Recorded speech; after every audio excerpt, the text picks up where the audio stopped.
Hi everyone, thank you very much for joining the e-commerce monthly monitor for August 21, 2017. The Philippine e-commerce monitor is a joint project of Digital Filipino and iMetrics, and this is something that we've been doing for quite some time already, but we started resuming our monthly Philippine e-commerce index last May so that we can and the e-commerce monthly monitor so we can give updates to our community, and I hope these free updates will be helpful for you, although the reports are not necessarily publicly available. But however, I hope the insights that you will gain will be helpful insofar as your e-commerce projects or e-commerce endeavors are concerned. So my name is John Natural. I'm one of the co-founders of iMetrics Asia Pacific Corporation. We started back in 2013, and the objective with the e-commerce monitor, particularly the creation of the e-commerce intensity index, is to measure the growth of e-commerce in the Philippines. And this is something that we've been doing for quite some time now already. So this is what we're going to discuss for this morning, a brief overview. And then at the same time, I will enter snippets. Before, I used to have like three PowerPoint presentations separating the index to scorecard and in the monthly monitor. But this time, what I did is I tried to integrate it as much as possible, and hopefully, this can be helpful for you. So, what is the e commerce intensity index? We started this again last August 2013, and the idea is to measure the extent of B2B online engagement, particularly in manufacturing, retail, wholesale, and services. At that time, we were worried insofar as the development of e-commerce in the Philippines, how it was being measured. For quite some time, we were pegged from up to 2012 that e-commerce in the Philippines was only 5 billion pesos. But unfortunately, I think that's not true because there's so much to e-commerce, and it's not limited to online transactions alone. There's the B2B transactions, the B2G, the C2C, among others that is not being measured. And I'm glad that since we started our aggressive measurement, it seems the numbers have caught up. The figures that are now being thrown insofar as the Philippine numbers are concerned are very positive. So I guess we're now seeing real numbers insofar as the country's e-commerce growth. You know? The e-commerce intensity index is a tracking study. We're doing this study every month, and that is why we are capable of giving you monthly updates. If you've been attending our monthly webinars, you would notice that we usually give the report up to the month itself, or at least up to the cutoff. Like, for example, it is August now, and what we're presenting to you is our study as of July. So normally every month we give you an updated study. So for those of you tracking developments in this sector, I hope it's going to be helpful. It's also a sample survey. Instead of targeting e-commerce managers or marketing managers, we talk to supply chain managers because our report is anchored on the purchasing managers index that tracks supply chain movement in the business community. And from there, from the total supply chain movement, we also ask what is the how much of that is happening now through e-commerce. And this is an advocacy project of Digital Filipino and iMetrics Asia Pacific Corporation. So I could say that we're not really looking at this report as a profit center, because I noticed that too few are would be interested in buying reports. Although there are some who have been purchasing our reports already, but I guess it's because of the culture also of the community, where a lot of the data that is available is also for free. However, I hope that the insights will be helpful to the sector. And I noticed that those who are really serious moving towards in this space are the ones who are really getting the report. So the report sample comes from the top 3,700 so far. We're getting our sample from the top 3,700 corporations, and whenever we also have I think the maximum extent of our list is up to top 10,000 corporations.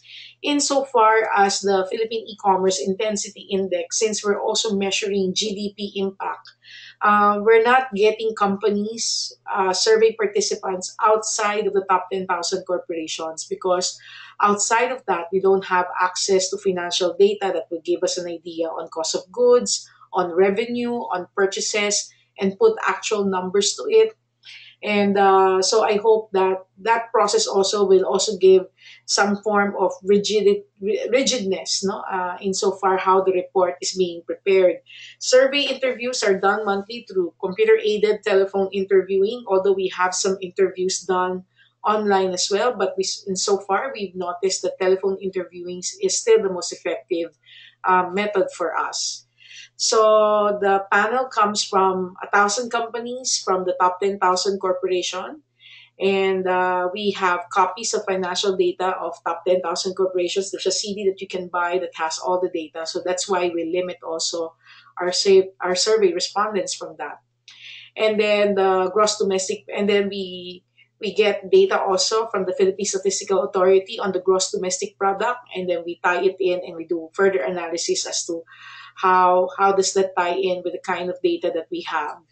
So the responses are matched with the financial data of the respondent companies using financial statements. And the derived percentages per company are applied so that we can have an idea on the percent of revenues, the percent of purchase, and sum of online transaction mean the percentages are derived from there. No, so that is the process. And then we come up also with an EGDP, or the e-commerce gross domestic product, or the E of the total gross domestic product, how much of which is e-commerce enabled. So the per capita of online transactions projected to the total population from manufacturing, retail, wholesale, and services. So that is what we have so far. So we started in August 2013. So we're now in our 48th month of reading. And although what I'm only going to show to you right now is the summary, because the reports usually have more sectors covered. It also looks at by employee size, export activity inside and outside of Metro Manila. However, for those of you who are interested in the full report, you can, of course, you can avail of that if you're interested. But I hope the summary that I'll provide will also give you some insights. So let's start with the composite. So online purchases for July 2017 is at 47%, as the percentage drops 1 percentage point to 59%. So as you can see, from 2013, we are at 28%. And then we're experiencing growth now. We've reached a big jump of point from 2014 to 2015. And we're on a how do you call it, on a gradual growth since, no? So ngayon, as of the moment, we are at 59%. And then insofar as revenues of companies is concerned, percentage of lower of online revenues, for July, it's at 51.5% based on our interviews. So from 18% in 2013, we're now at 53% in 2017.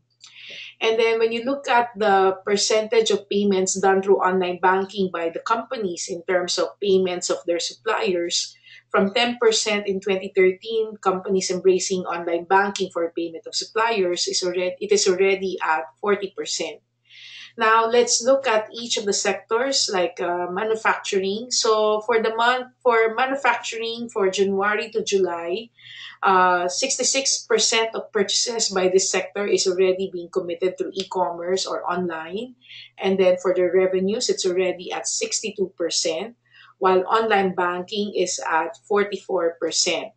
Now, normally the report features the top six sub-industries, including their respective percentages. But for this summary, I'm going to show you the top three. Hopefully, that would give you some ideas. The full report has the actual percentage. So you have computer electronics, semiconductors, plastic products, parts and accessories for motor vehicles as the top three insofar as online purchasing is concerned from their suppliers.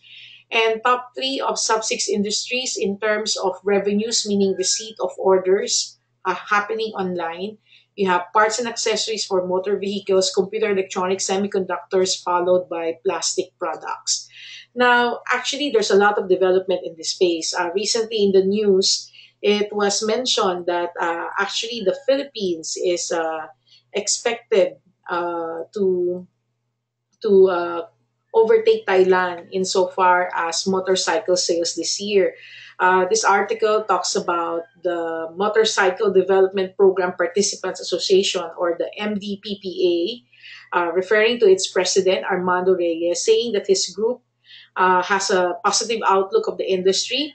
The first semester, or the first half of this year, has already grown by 13% with 614,896 units of motorcycles already being sold. So they're expecting that this year, they're expecting that there will be around 1.8 million units of motorcycles that will be sold this year, which is 12% higher, because last year this sector sold like 1.6 million. Um, for the ASEAN countries, actually, the Philippines is number six, while Thailand is number five. However, with the growth that we have, it seems that it is possible that the Philippines might overtake Thailand insofar as motorcycle sales are concerned.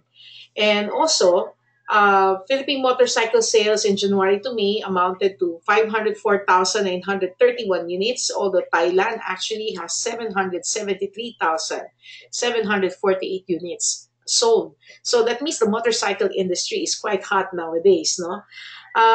Although the problem with that is that a lot of them have not received their registration. I'm sure you've heard of the LTO problem in terms of issuing their plates. There's still a lot of delay on that. Um, the association said that around 100,000 plates have not yet been released. So, but they're very positive insofar as this sector is concerned. The projection of the sector is that by 2025, it is possible that the motorcycle sales would peak up to 2 million units per year.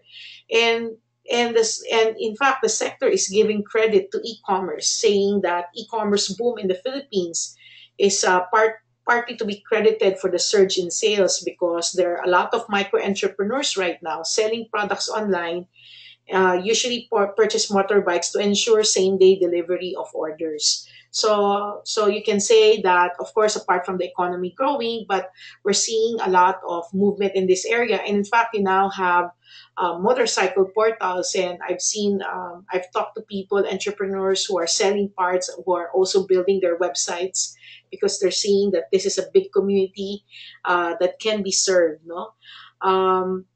Another thing from that is that the first half of the year is, well, when you look at the sales of this sector, they are saying that 40% of the sales this year can be credited to automatic motorcycles. However, there is such a thing now called business motorcycles, which is recording like an 18% share. And because of the purchasing power of Filipinos, it's amazing how motorcycles are that affordable. It's like the price of your laptop, and sometimes even cheaper. And they also made it affordable for people to purchase it. However, what they notice also is, just like car buyers, motorcycle enthusiasts now prefer pricier models. So meaning, there is a possibility that every year, or every 2 years, or every 3 years, a person might replace their motorcycle to get a nicer model. Maybe your first model might be cheaper than your smartphone, I mean the high end smartphone, but sooner or later you might want to invest in a motorcycle that is much more pricier than your smartphone or your laptop. No? So buyers are upgrading, a lot of riders are shifting to models with a higher CC, and a growing number are getting interested on big bikes too. So there's a lot of developments in this segment is concerned. No. Um, so let's continue our discussion. So let's continue the discussion on the retail and wholesale segment. No.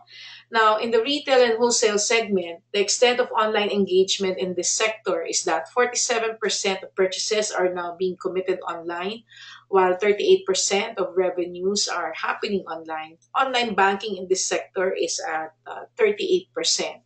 And the top two retail wholesale sectors out of the three that has a lot of movement focuses on still on computers, electronics, and electric related. Unlike in the previous one, which is more focused on manufacturing, this one is more focused on retail and wholesale activities. And the second one would be your retail and wholesale of chemical products. And the same can also be told insofar as as the revenue activities are concerned being committed online. I think what's interesting insofar as this sector is concerned is that its appreciation for e-commerce, unlike before, where it was partly being dismissed or where the sector was saying that it's still far away from happening.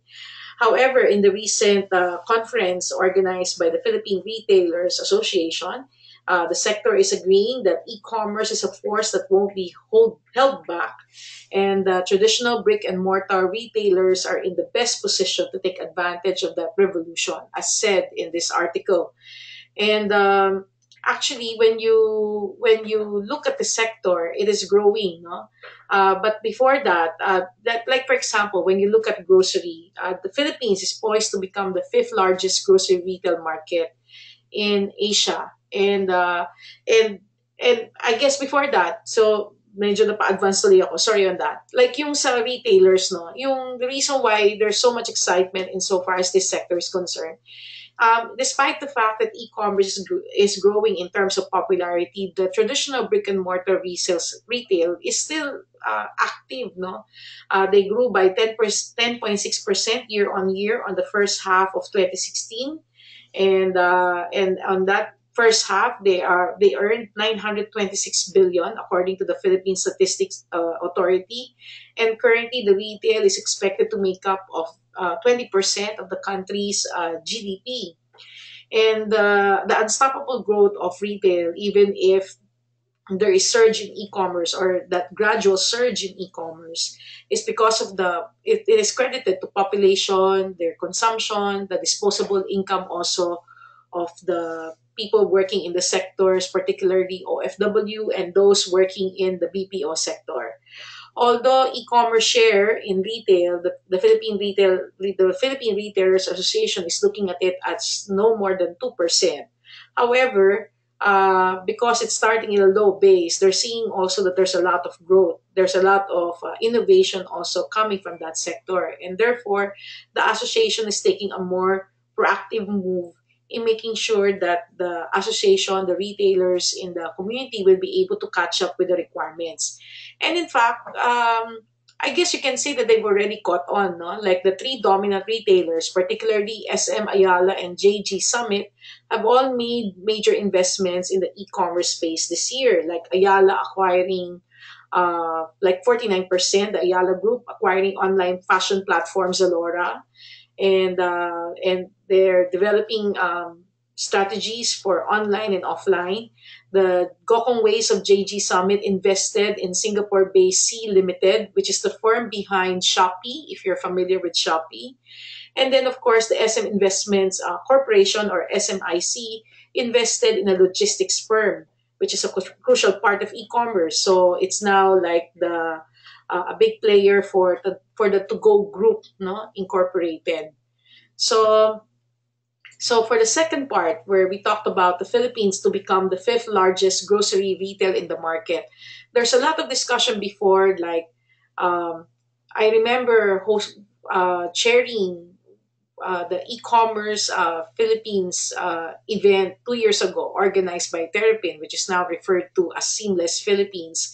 And I remember at that time, one of the speakers from Food Panda was saying that the battleground for e-commerce is going to be food. No, that's the future battleground, because it's really all about going to the basic commodities where there will be a lot of repeat orders. That's why the logistics is trying its best to catch up, so that because the moment you start serving food that includes fresh goods, wet goods, and if you are a retailer and you earn the person's trust in buying those products from you, based from the Amazon experience, they will buy anything from you if they can trust you with their food. No, so the grocery retail market in the Philippines is currently growing on 9.3% year on year from 2016 to 2021, and that is the expected growth, and that is why it is seen as the fifth largest grocery retail market in Asia.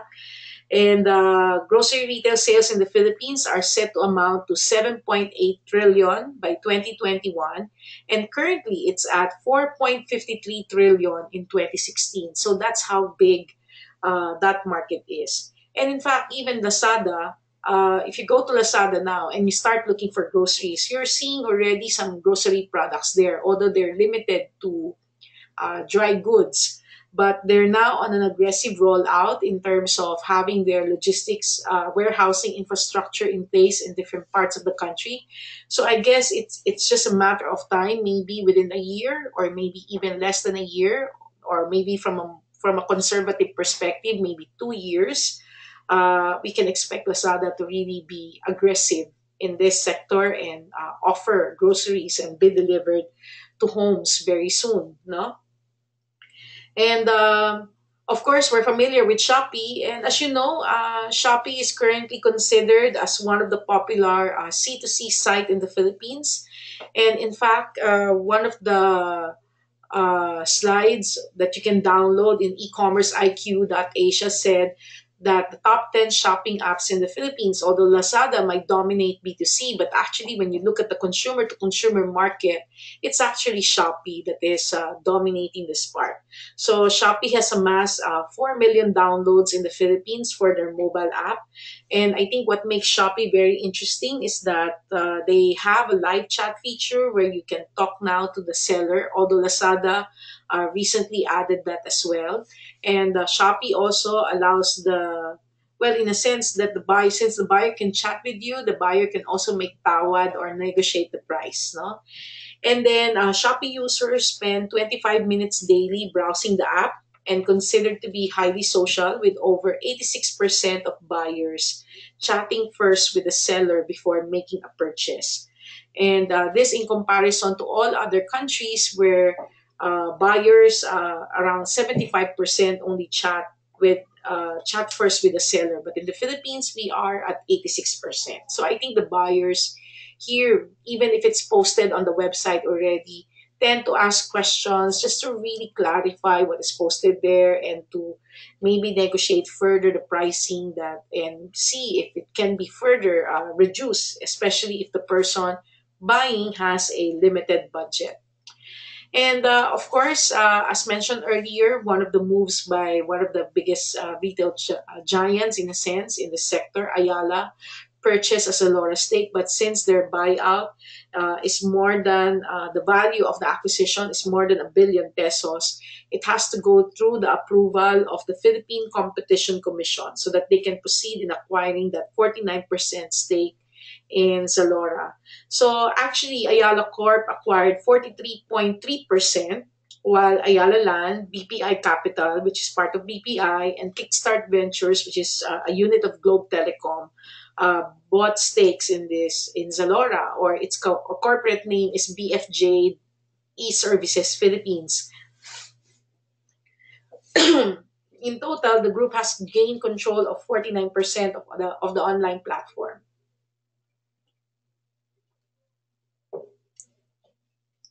So a lot of movement there. So let's now talk about the services sector.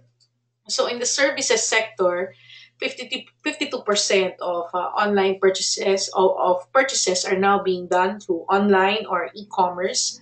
While on insofar as revenues is concerned, it's already at 31%.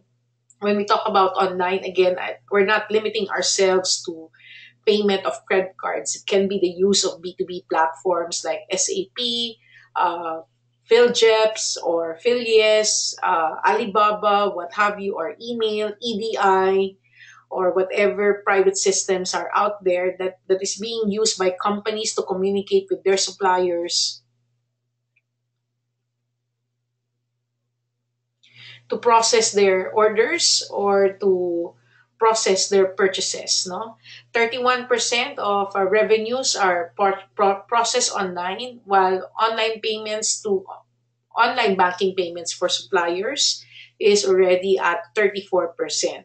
So the top two of three sub industries in the services sector for their activity in terms of online purchases are healthcare services and the real estate sector. And however, for the top two of the three industries in the services industry in terms of online revenues, you have BPO solutions and freight services. Okay, so let's continue discussing developments in this sector. Um, the ASEAN, of course, at the moment, the ASEAN chair is the Philippines, and Singapore will be the chair for next year.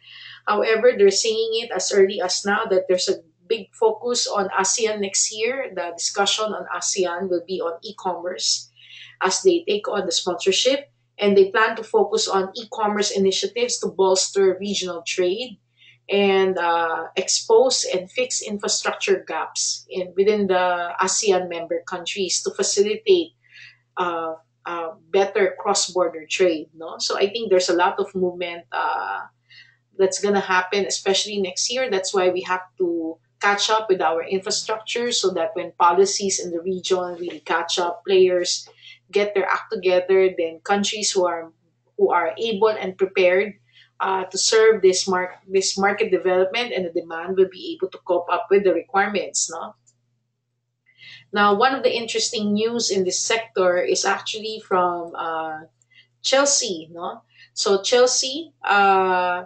Owned by Davao-based businessman Dennis Uy, went to the stock market or went their stocks went out already, and considered to be the Philippines' top shipping firms. And their current focus seems to be e-commerce because they believe that the next battleground for the struggling shipping industry is in e-commerce.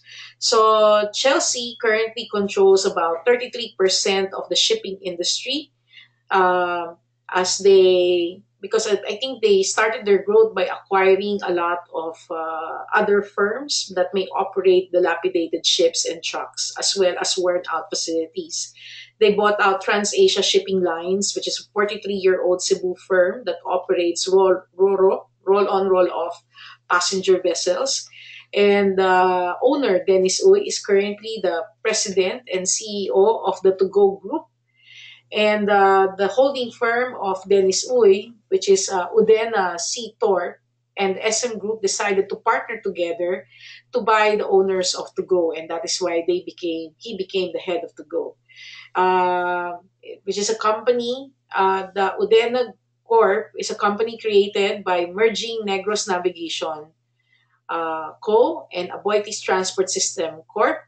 No, so Udena bought about 31% of the KGLI NM Holdings, the, and then which owns 60% of Tugo's parent Dinaco, and then SM Investment Corp owns 34.5% stake in Tugo. So it seems that there's a strong alliance between SM and Tugo now because of this relationship, no, that the two players are in.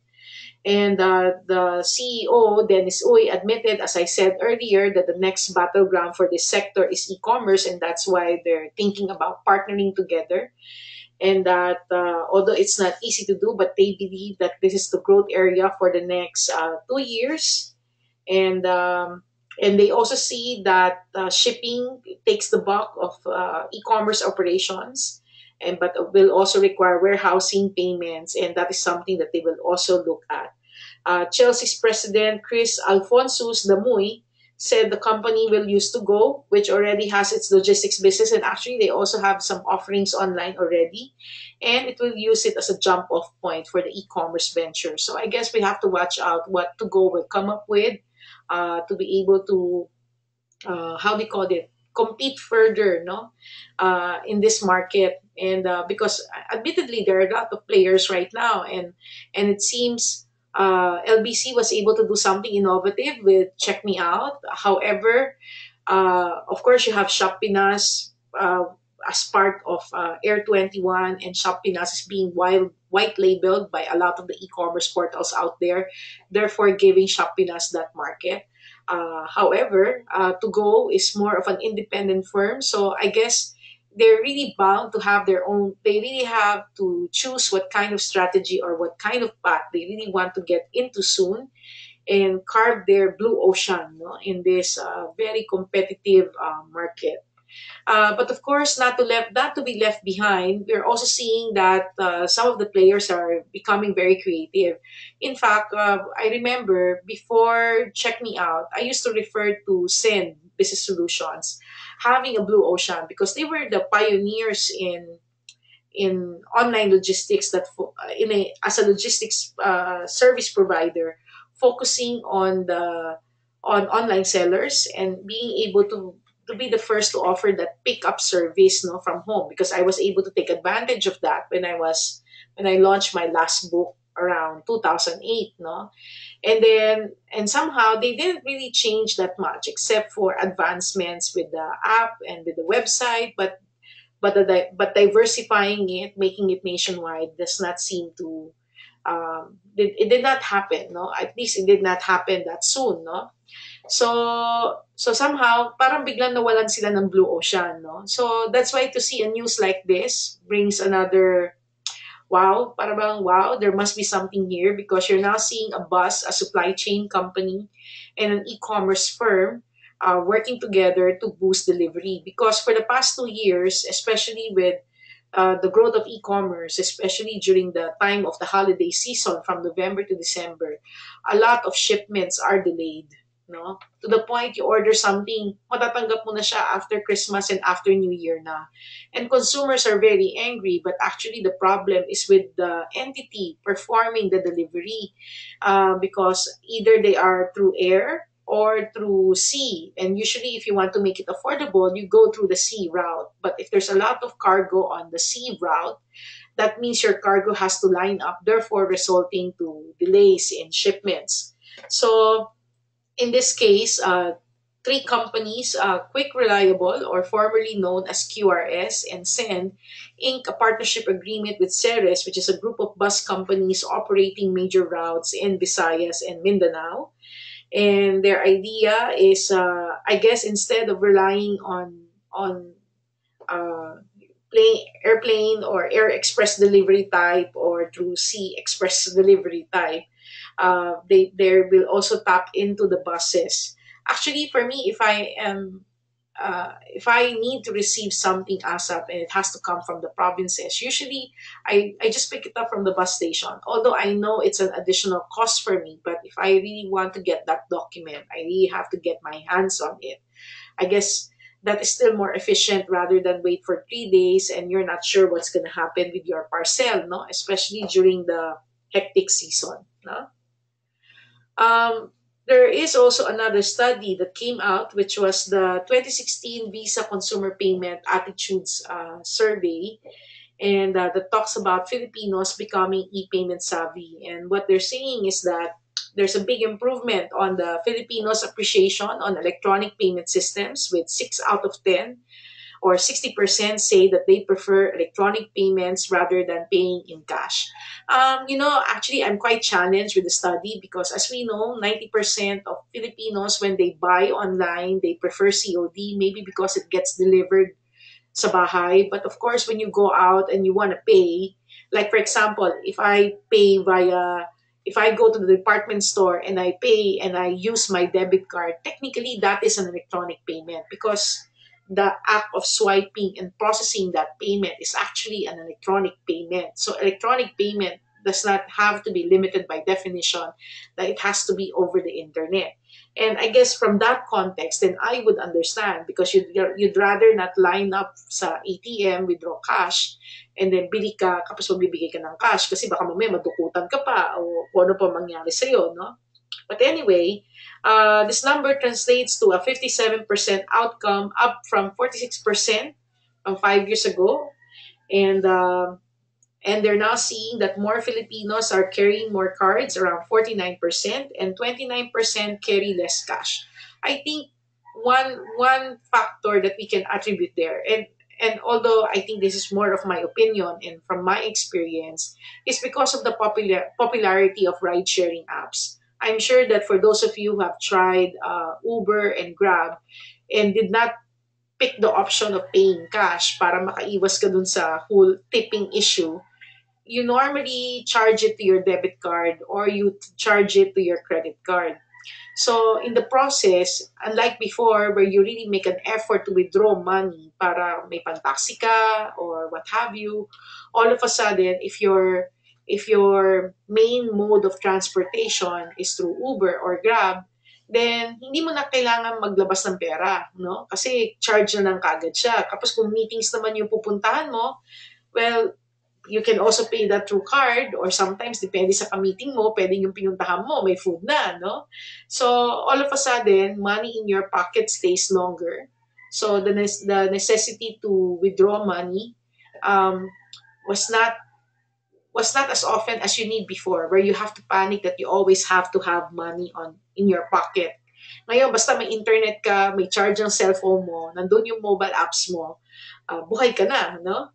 But anyway, so I guess that is something that that I believe deserves credit, especially for those who are really carrying more cards. Most likely, they're using that also to pay for their transportation, among others. So 70% would prefer payments to be automated, while 66% said using cards was safer than paying in cash. And because of this development, credit card companies, in fact, there was even a recent event where PayPal was here, no, trying to educate people and introducing a service to freelancer, among others. Because really, they're now seeing a lot of activity happening now to the cards more than just deposit and withdraw money. It's the debit cards now being connected to online services like PayPal and Payoneer, Skrill, and be able to receive payments for it, no? Whether you're a merchant or you are a freelance service provider, or maybe an online seller, and doing it as a hobby, no? So 71% also, they said, shop online using their personal computer at least once a month, which is up by 11%, no, compared to the previous year. And most of the online transactions involves bills payment, purchasing of personal electronics, fashion, accessories, travel, beauty, and cosmetics. For Filipinos who are interested in contactless payment at 74%, use them for groceries, which is at 58%, bills and fines at 32%, and food and beverage at 26%. And VisaNet has a very optimistic point of view insofar as the growth of e-commerce in the Philippines.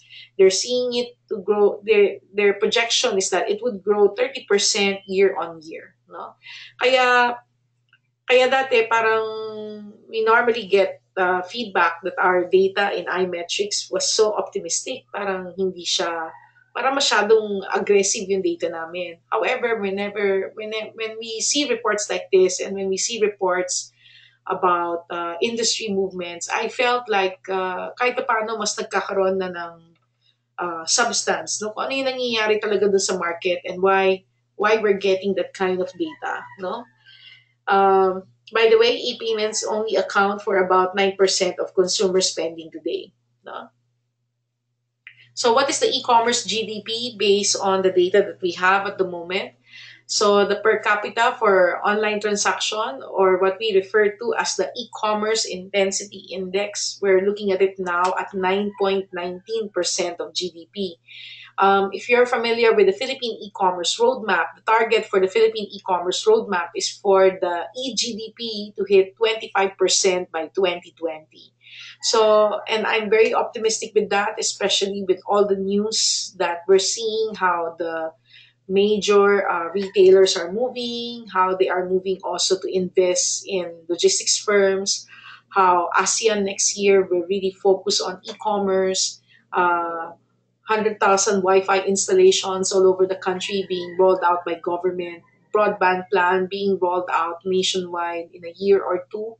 So it is possible that once all of this infrastructure sets in, we're gonna have another big jump, no, from what we have right now. Maybe all of a sudden we will have another jump like 20%, or maybe the figures would double, or as I said, maybe 10 to 20% big jump rather than the minor jumps that we're seeing in our data. No?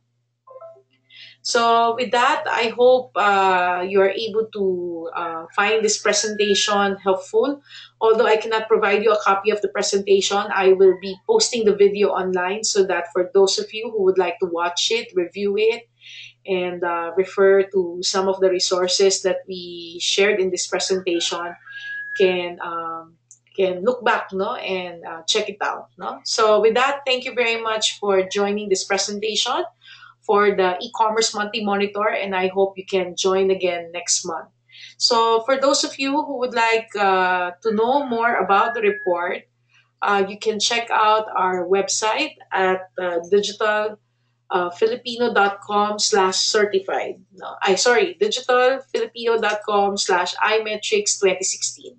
So I will share that link to you in case you are interested to learn more about the report, or in case you are interested in getting a copy of it or ordering a copy of it, so that especially if you need it for your research, among others.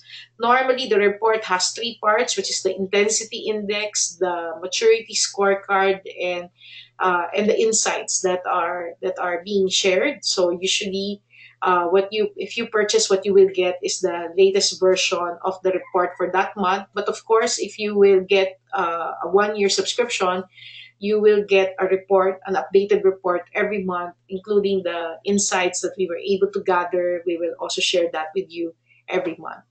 Okay? So, are there any questions at this point? If there are, you can type them using the questions box. If there are no more questions, you can also press the raise your hand button if you're okay and have no questions.